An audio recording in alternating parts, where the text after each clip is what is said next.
Hello ladies and germs, it's Galton here from CarPhonix. Nice to see you again on this beautiful sunny day. And today we're going to be installing a radio in this Chevrolet Colorado.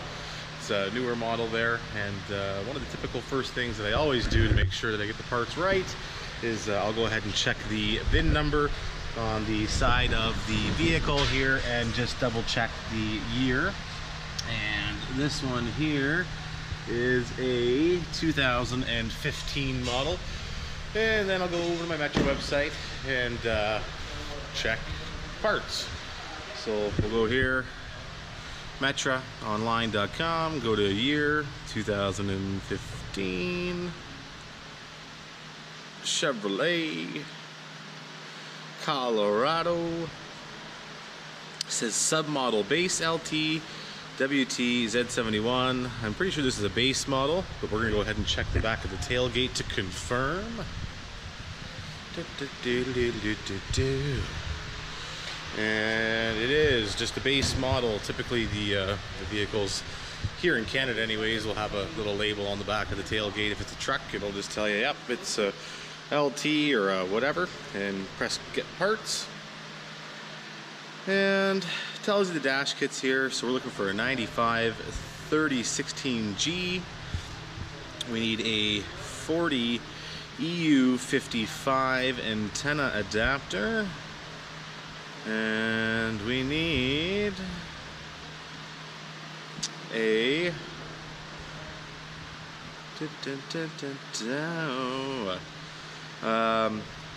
LC GMRC LAN 10 is probably going to be the one, or an LC GMRC LAN 09. So it's going to retain door chimes and all that fun jazz. So we're going to go ahead and bring this computer upstairs and get parts. So typically when you're on the Metra website here, it'll give you a bunch of different harnesses, and you're probably wondering why that might be and how I know which one it is that we're doing now. It's based on the radio that's in the vehicle. It's a pretty base model radio. Just a little 3.5 inch screen, and if you got the upgraded model that has the Apple CarPlay, maybe Bose audio system, you'd be able to do a GMOS module, one of these two here. And I'm pretty sure this GMOS LAN 10 includes this backup camera retention harness. So we'll go ahead and click on that quickly here. And it'll actually tell you here as well. So it tells you all the different features that it retains. So it provides you with a switched volt, 12 volt accessory power, retains your wrap feature, gives you a bunch of nav outputs, parking brake, reverse, speed sense, retains chimes through onboard speaker, retains the factory backup camera as I mentioned before. It does come with that little harness.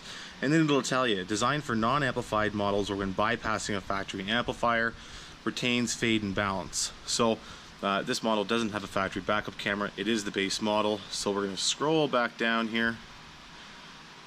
Radio harness. So replace factory radio. And we'll scroll down here.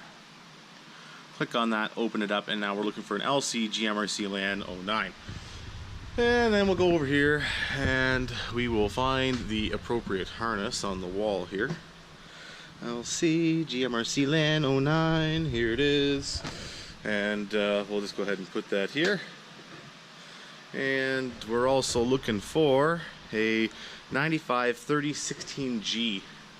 I'm going to assume that's in the GM section over here. And here it is, 95 3016G, our dash kit. And we're also now looking for the antenna adapter, which was an EU55, EU40 EU55, and we're looking for EU56, EU55 here, which is an amplified antenna adapter. So there's our three parts, and we're also going to be doing our navigation unit. So I'll go ahead and pick that out, which is over here.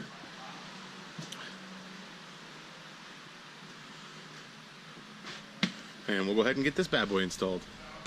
Alright, so we have a slight change in plans here. We were going to use the Metra harness for this, but the customer would like to use the Maestro unit, and this is pretty cool because he'll be able to see all of his climate controls and all that fun stuff from the radio, and a bunch of other features as well, including his, I guess he does have a factory backup camera, so this will allow us to retain all that fun jazz and then plug it into this radio here. So we're gonna go ahead and now use the AR module from Maestro along with the GM3 harness. It includes a chime speaker, and yeah, this is pretty cool. So I'll take you guys to the install on this, guys. Now, one of the first things you gotta do, go on their website, type in the year, make, model of vehicle, and then the installation guide here will kind of guide us through what we need to do. There's a climate control harness, there's an OBD2 connector, steering wheel control harness here as well, and these serial data cables. There's a backup camera retention here as well, and this will go to, looks like backup camera. Yeah, so pretty neat, guys. We're gonna go ahead and take you through the install on this. I'll unbox this stuff and show you the install. All right, so it looks like we've got a wide array of wiring mess here, but it's really not. Maestro does a pretty good job of making sure all the harnesses are nice and straight and beautiful, which is great, and fairly simplistic. You basically just wire up all the colors, matching them here. If you can color a coloring book, you can wire a radio harness. But basically, we're going to take you through the install on this, and I will wire up the harness from here to here and get everything functioning. We'll have to program this Maestro module as well. I'm going to go ahead and test the tape up a lot of our wiring here that hasn't been tested taped. Just force the habit, something I like doing just because I'm anal as F, and we like doing things right here. So, okay, I'm going to go ahead and take you through the install here, guys, and stay tuned. Pops is pretty awesome. This is his favorite jam, guys. Right? Oh, yeah, you could. What song is that, Pops? Which one? Just turn that up for a second. This one?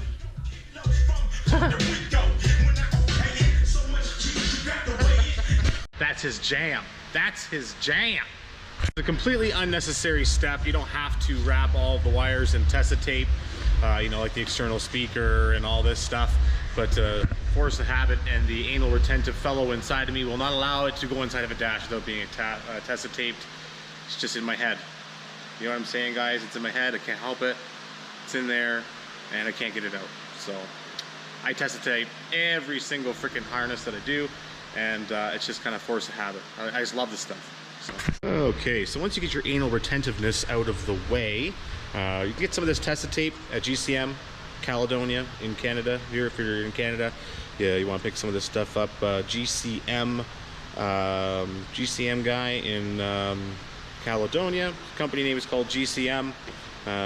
Electronic supplier. They give me all my Tessa tape and all these harnesses, and they supply with Metra and all that fun stuff. So once you get the anal retentiveness out of the way and you've wrapped up everything in Tessa tape, got our external speaker here, the wire's all been wrapped, got our backup camera retention harness, our OBD2 connection and steering wheel control connection there, and yeah, so it looks like we're pretty much ready to go here, guys. So I'm gonna go ahead now and start wiring up our radio. And like I said, if you guys can color a coloring book, you can wire up a radio, you know, and by that I just mean, you know, black to black, yellow to yellow, red to red, you know, purple to purple, all that fun stuff. And we'll go ahead now and wire up our harness. So just a little top tech tip here from CarPhonix. And when you got your connections all done here, this is why Western Union connections are so important. A lot of guys will, you know, rat tail them or crimp crap them or whatever. But when you're making up a harness like this and you want things to be nice and straight, just give this a good pull. So hold on to both ends here and just give this a good pull this way, and that will allow everything to kind of stretch in the way that it needs to, and then when you test the tape it all up, it's nice and straight. So like I said, after you heat shrink it all here, it's nice and straight. And as mentioned before, if you can color a coloring book, you can wire up a radio harness, but in your application, make sure you follow the instructions thoroughly, and you'll be good to go. So things are really starting to come together now. Now that we got our Maestro module here, everything's all nicely Tessa taped up. Everything plugs into here, and you know, we'll just make our connections right here at our radio, and then the rest of this stuff will get hidden nicely behind the dash. So it starts to make a little bit more sense as you progress through your installation. Still does look a little bit like a rat's nest, but it's really not. It's just going to be a nice tidied installation there. So our next step is going to be taking apart the dash of the radio, and then installing our Bluetooth mic and our navigation antenna, which is a GPS antenna, and getting the radio mounted inside of our dash kit, which is right here. Dash kit number from Metra is a 993016G. I'll take this apart and then show you how to take apart the radio on this thing. We'll go ahead out here and open up our dash kit, and Metra does a really nice job of packaging these babies up. It's a nice painted finish, so we'll just keep this inside the foam for right this second. Set that to the side, and comes with a bunch of other little bits of hardware, some screws, that kind of thing there. So a couple of screws there, side mounting brackets there, and then a full set of instructions which explain how to take apart the dash. And we'll just go ahead and do this to the bag, make sure we're not missing any parts. Alright, so it's asking us here, tells us what's in the bag. So we got our screws, so yep, we got our screws there, got our side mounting brackets, and we'll go ahead and flip this open. Lets us know dash disassembly is here, so we'll go ahead and read that there if you guys want to give that a quick read. Just like so. It tells you need to notch out a little bit of the dash inside there, and it tells you how to assemble the dash kit itself. So we'll go ahead and start taking apart the dash and go from there. So if you guys haven't seen one of these things are awesome. This is kind of like the replacement panel tool for all the panel tools you could ever have. 4140, get these from the install bay from Metra. Totally awesome piece. It is metal, but it's got like a Teflon coating on it here, so it doesn't mar or scratch. And yeah, so pretty cool here, guys. I'm gonna go ahead and start taking apart the dash of this thing and go from there. Alright, so we got our radio face here, and the first thing we're gonna go ahead and do is drop our panel tool behind the seat here, and that way I have to go and find it. Here we go, I found it here. Let's get our pry tool here, and we're gonna go ahead and just start lightly prying up behind our factory panel here, like so, and it'll unclip pretty easily. And you know, once you get one edge started, you can pretty well just start unclipping things here, using our panel tool as guidance along the edges here.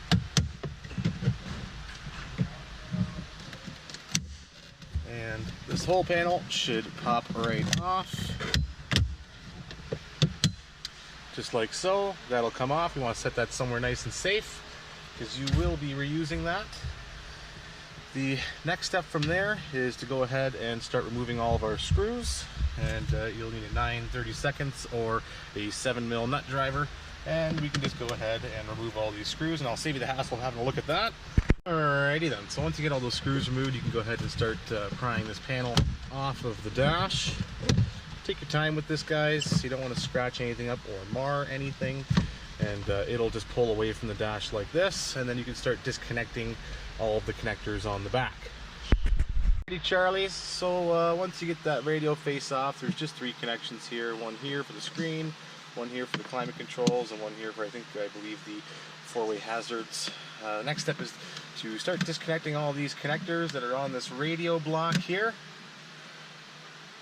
And that'll just kind of, you know, all pop apart here. Push pin clips will take all this fun stuff off. Again, taking your time with all this. You don't want to rush any of this. You don't want to break any of these clips. They will come out just like so. And the last one here gave me a little bit of trouble as I was moving along there. It was just giving me a little bit of trouble, so I'm going to go ahead and use my pry tool. Again, this pry tool is awesome. Push down on that clip and see if we can get her out.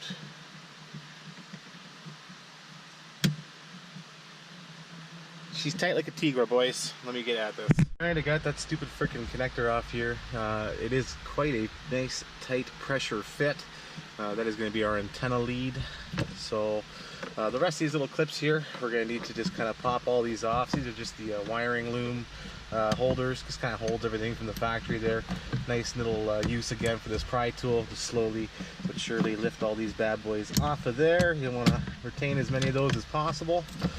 And we're also going to want to pull out this main brain here. There's a little clip that I just pushed up there right here, and you just go ahead and pull on that, and the whole thing should slide right out like a wit.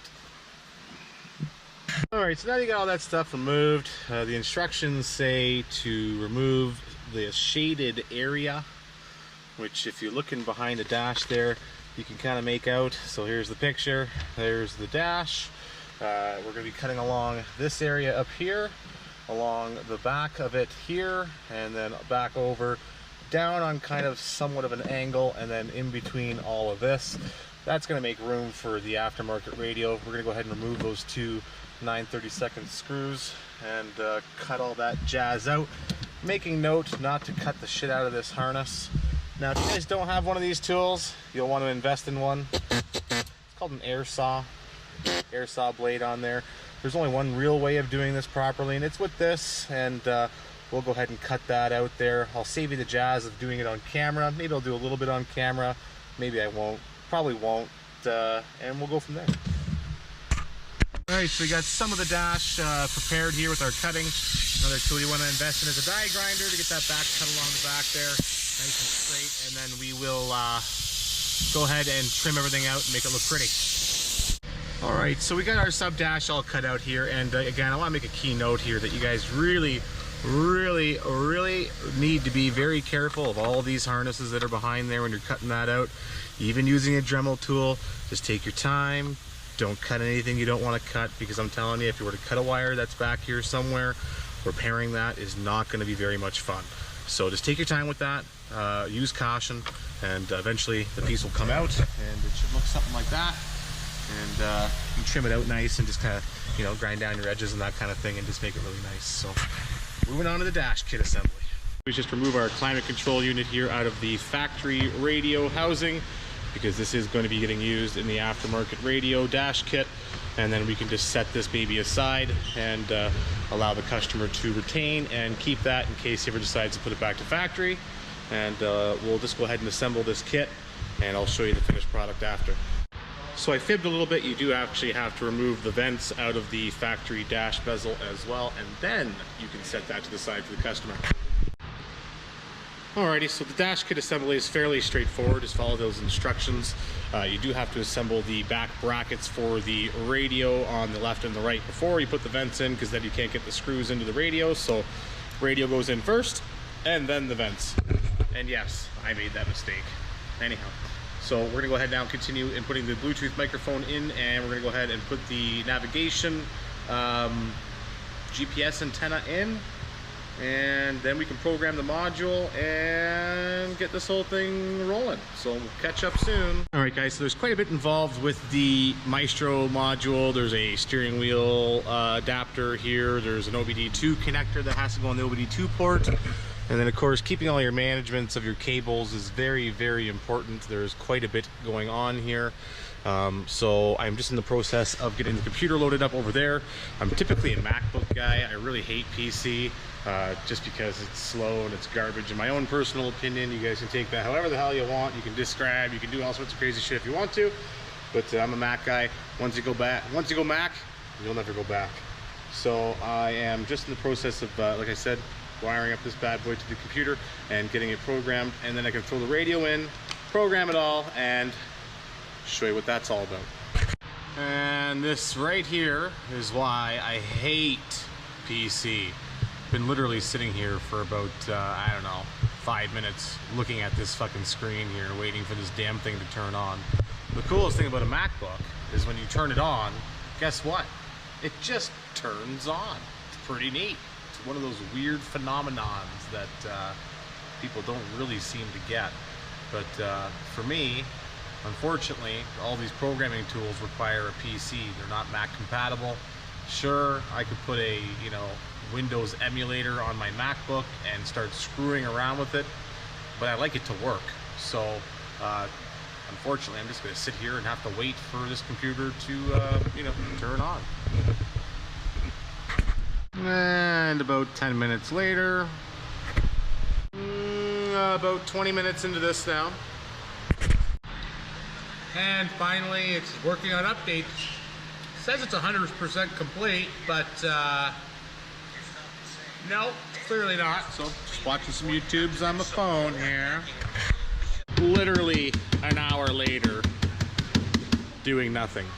Fuck you, PC. Oh, looks like I just received some mail in the mail here, so I'll go ahead and open this up. Looks like it's from Drive Shaft Drew from Winnipeg, Manitoba. Oh, fucking Winnipeg. Freaking Winnipeg. Freaking Winnipeg. Have a great day, eh? Have a great day. All right, let's open this bad boy up. All right, so it says, Gatlin, keep up the great work and the great videos. In case you don't know, I am Star Puss's dad.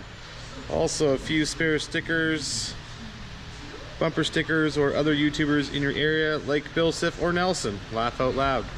Cool. And so Drive Shaft Drew on the YouTube. Drive Shaft Drew. Right on. Thanks, buddy. Really appreciate that. That'll go up on the wall there, and it says here, a few Canada stickers for you. Right on, man. Much appreciated. Make sure you guys go to his channel and subscribe. Drive Shaft Drew on the YouTubes. Right on, guys. Thanks so much. So you guys want to send me a sticker, you'll get yourself up here on the wall of fame. And I have one more I need to put on here too. I just found it again. It was from Badgertronics. Anyhow, so yeah, send me a sticker, guys. The address is 663 Wellington Road South, London, Ontario, Unit 3, CarPhonix. Attention, myself, Gatlin. So thanks again, Drive Shaft Drew. Much appreciated. Don't worry about yourself there, brother. Got you up there. Found you. So I ended up programming the module up front there. This computer's still doing that. So anyways, use my MacBook here, of course, to get my wiring diagrams and go ahead and get this module plugged into the radio and test things out. All right, so it's all complete and everything's back in the hole here, and it looks fantastic. Got our USBs down here, and we've got this customer's iPod hooked up. You guys have seen Apple CarPlay before, so you're pretty familiar with all that. I'll show you what the Maestro stuff does here. So you can scroll over in the menu settings here. You can see all of your gauges, including your RPM gauge and you know, your fuel and how fast you're going and all that fun jazz there. And I'm just revving up the engine. You can go back and you can see all of your climate controls there as well. See the fan going up and down, temperature change. You can see you know, rear defrost or front defrost, all that. And then also so vehicle information. You can see your tire pressures on the screen, your battery voltage. If you have a check engine light, you can clear it from here as well. Pretty neat, I have to say, all in all. So that concludes the installation of a radio in your, this is a 2015 Chevrolet Colorado, so I'm assuming it'll be the same between 14, 15, 16, and 17. And yeah, quite the process. Probably wouldn't have taken nearly as long if I didn't have to wait for the PC to load. It's still not done loading. We're talking about 2 to 3 hours later at this point. So anyhow, I appreciate you guys watching, liking, subscribing, and all that fun jazz. And I hope to see you soon. CarPhonix signing out. And remember, guys, crimping ain't easy.